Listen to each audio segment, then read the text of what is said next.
জনপ্রিয় গায়ক কুমার শানু তার প্রাক্তন স্ত্রীর বিরুদ্ধে এবার আইনি পদক্ষেপ করলেন। গায়কের প্রাক্তন স্ত্রী রীতা ভট্টাচার্যের সাম্প্রতিক অভিযোগের পরিপ্রেক্ষিতে আইনি পথে হাঁটলেন গায়ক।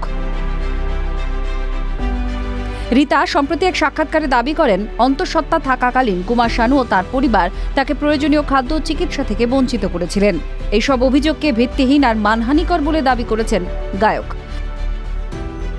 তার সেই কারণে আইনি নোটিশ পাঠিয়েছেন রীতাকে। কুমার শানুর আইনজীবী সানা রইস খান এক বিবৃতিতে বলেন, 4 দশকের বেশি সময় ধরে কুমার শানু গানের মধ্যে দিয়ে মানুষকে বিনোদন দিয়েছেন। এমন একজন শিল্পীর সম্মানহানি করতে যাওয়া দুঃখজনক। এই ধরনের মিথ্যাচারের বিরুদ্ধে আমরা কঠোর আইনি ব্যবস্থা নেব। তিনি আরও বলেন, কোনো ব্যক্তি বা মিডিয়া প্ল্যাটফর্মের অধিকার নেই সম্মান ও পরিবারের মর্যাদা হানির মতো চটকদার খবর তৈরি করার। আমরা তা কিছুতেই মেনে নেব না।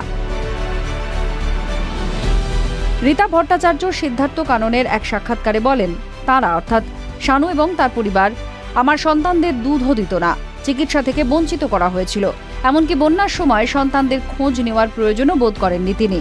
তার দাবি, বিবাহ বিচ্ছেদের সময় তিনি মাত্র 100 টাকা পান, ফলে বেঁচে থাকার জন্য গয়না বিক্রি করতে হয়েছিল। শানুর সঙ্গে তার বিয়ে হয় 1980 সালে, বিচ্ছেদ 1994-এ।